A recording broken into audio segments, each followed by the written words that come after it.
Time Walk with Me. Hey everybody, welcome back to Time Walk with me. I am the Time Walker, and this is my second Lulu Loyal Hollyphant deck. In my last Lulu deck video, I mentioned how you could use a blue background and set off Lulu's ability by blinking and bouncing stuff. It sounded like such a good idea, I just had to build it. So we start with Lulu Loyal Hollyphant. For those who didn't see my last video, I'll explain Lulu again. She is a 3/2 flying elephant angel that costs 3 generic and 1 white mana to cast. At the beginning of your end step, if a permanent you controlled left the battlefield this turn, put a +1/+1 counter on each tapped creature you control and then untap them. That means that creatures with abilities that require them to tap get to do their things twice during your turn, or once during your turn and once during an opponent's turn, and your attacking creatures get pseudo-vigilance. You also get to choose a background for Lulu, and this time I chose Candlekeep Sage. This background costs 2 generic and 1 blue mana to cast, and makes you draw a card whenever Lulu enters or leaves the battlefield. I was hesitant to make this the background because I was worried that blinking Lulu would make her lose track of the fact that your permanents have left the battlefield, but I have been assured that it doesn't matter if she was on the battlefield when another permanent leaves. At the end of the turn, she just asks if it happened. If the answer is yes, then her ability goes off. So if I were to blink Lulu while she is a Candlekeep Sage, then I draw 2 cards, one for when she left the battlefield and one for when she returned. Then her ability goes off since she was the permanent that left the battlefield.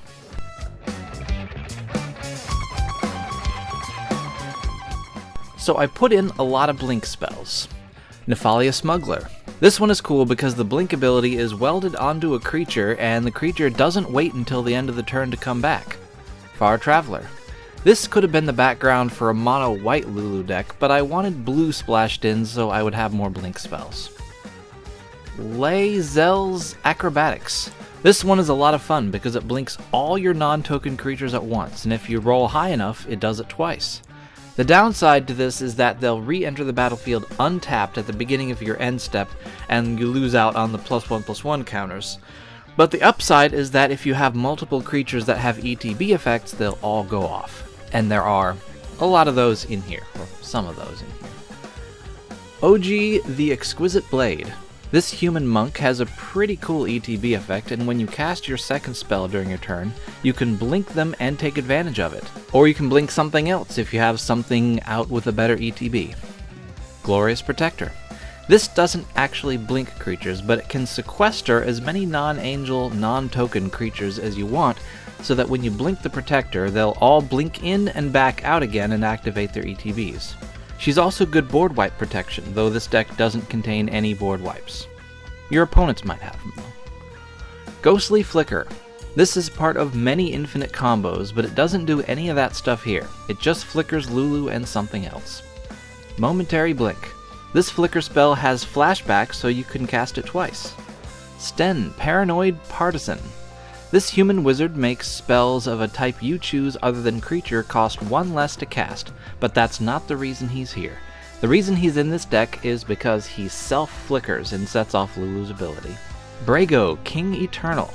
This spirit noble flies, so his ability to flicker as many of your non-land permanents as you want when he deals combat damage to a player will probably go off whenever you want it to. At least during your combat phase. Displace. This is just like Ghostly Flicker, except it can only target creatures. Sword of Hearth and Home. This gives a creature +2/+2 and protection from green and white, and when the equipped creature deals combat damage to a player, you get to blink a creature and get a basic land from your library onto the battlefield tapped. Getaway Glamour? I think it's Glamour. I don't know. This is a cool new card from the new Cowboy set that lets you blink something and or kill the biggest creature on the board. Sure, Spree is basically Kicker, but so what? It's modal Kicker. Thassa, Deep Dwelling. This flickers a creature during your end step, and if you have a creature that you want to benefit from the +1/+1 counters given out by Lulu, you can use her bottom ability to tap it. Spellbook Vendor. This doesn't exactly flicker, but it sort of flickers something. During your combat step, it puts a sorcerer roll onto a creature that you control. What a sorcerer roll is doesn't really matter. What matters is that a creature can't have more than one roll controlled by the same player. So if you choose the same creature every time, the old sorcerer role will die and Lulu's ability will trigger. And Ruin Ghost. This only flickers a land, but since lands are permanents, they still trigger Lulu's ability.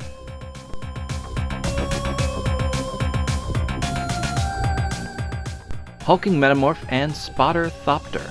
These two artifact creatures have very high mana costs, but you won't be paying it. What you'll be doing is paying the prototype cost and then blinking them. That way they re-enter the battlefield in their default states, which is the non-prototype state. Prosperous Pirates. Every time this enters the battlefield, you get 2 treasure tokens. And what do you do with treasure tokens? You sacrifice them, which triggers Lulu. Aether Channeler. I know most people say Aether, but I think it's pronounced Ether.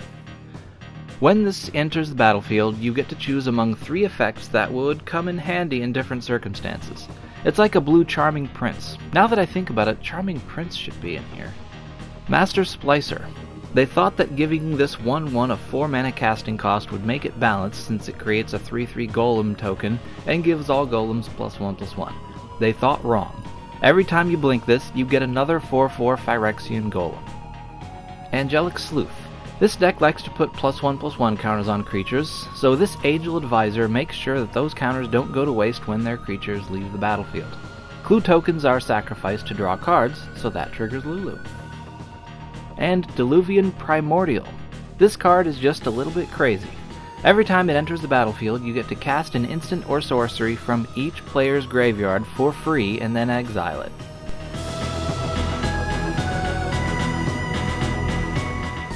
Lulu's ability gives +1/+1 counters to tapped creatures before untapping them, so it behooves you to either attack with everything or use tap abilities to make sure they get the benefit.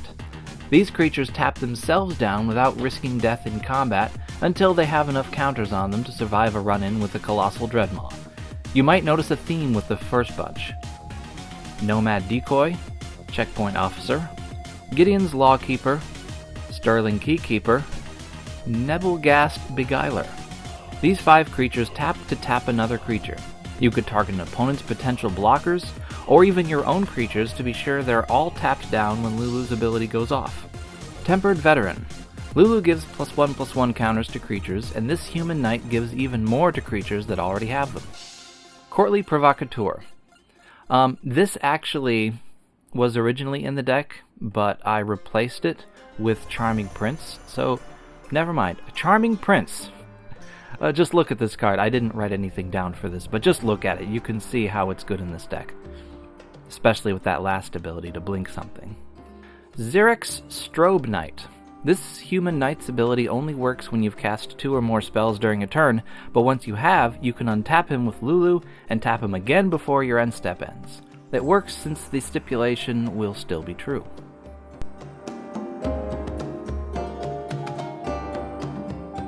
These cards can be used to bounce your own stuff back to your hand to be cast again, or to bounce your opponent's things in order to upset them and make their faces all angry. Time Elemental. You forgot that this card existed, didn't you? This elemental can't attack or block without dying and blowing up in your face, which is a problem if an opponent is playing a goad deck.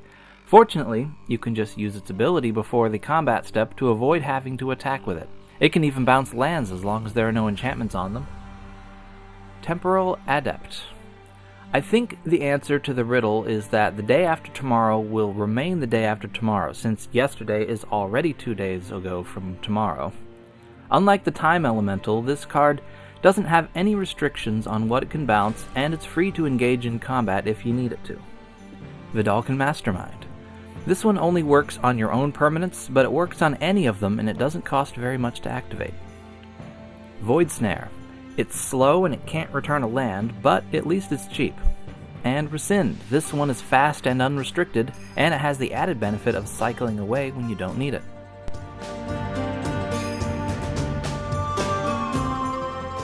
With all the +1/+1 counters flying around, I figured some proliferating would be a good idea in the deck, plus a lot of these double as draw spells. Flux Channeler. This lady turns all your non-creature spells into proliferate spells. Steady Progress. Inexorable Tide. This enchantment turns all your spells into proliferate spells. Tezzeret's Gambit, and Contentious Plan.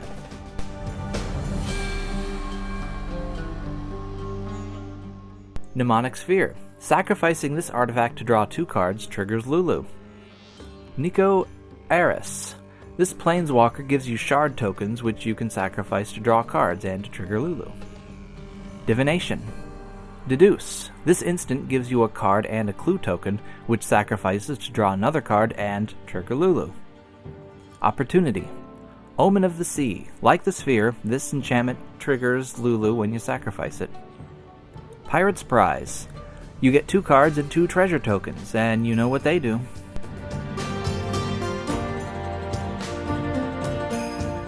I'm going to go ahead and list off the cards I have in the ramp section of this deck, even though they're not maybe the best.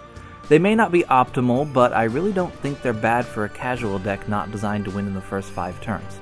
In fact, many of these are specifically good for this deck, especially the Mana Dorks, which tap themselves down and then benefit from Lulu's ability. Dungeon Map. Marble Diamond and Sky Diamond. Opaline Unicorn. Manalith. Magnifying Glass. Flywheel Racer. This one taps itself down and whatever creature you decided to pilot it, so they both get counters from Lulu. Colossal Plow. Moon Snare Prototype. Like with Flywheel Racer, the drawback on this Mana Dork turns out to be an advantage in this deck. Network Terminal. Tap Moonshare Prototype and another creature to pay the cost of this artifact's bottom ability, and you can really make sure your whole board gets +1/+1 counters when Lulu goes off. Phyrexian Atlas. Oasis Gardener, and Altar of the Pantheon.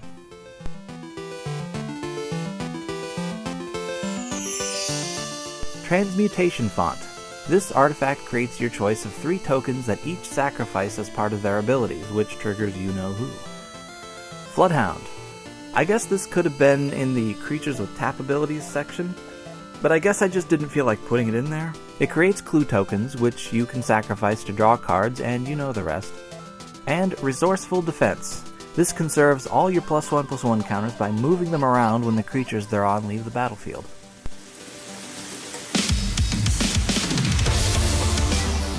I put some thought into which lands to include in this deck, and I think it'll make sense to you why I chose what I chose. Plains and Islands, duh. Command Tower, duh. Terminal Moraine, it's hard for me not to say Moiraine because I've read or most of the Wheel of Time books. Whatever, Terminal Moraine. Promising Vein. Shire Terrace. Myriad Landscape. Escape Tunnel. Esper Panorama. Evolving Wilds. Terramorphic Expanse. And Broker's Hideout. That's right, they all sacrifice to let me search for a basic land, or in Myriad Landscape's case, 2, and put it onto the battlefield tapped. I figured with all of them in the deck, the rest of the lands really needed to be basic lands, except for Command Tower. Esper Panorama and Broker's Hideout both mention a land that isn't in this deck's color identity, but it's fine as long as there aren't any mana symbols outside of it. So there we have it. That is my second Lulu Loyal Hollyphant deck, this time with Candlekeep Sage in it. I actually enjoyed making this one more than my first Lulu deck. If you enjoyed it or have anything else to share, put it down below in the comments, and check the description for a link to a book I wrote about a man who becomes immortal and dedicates his eternal life to killing all the gods. See you next time!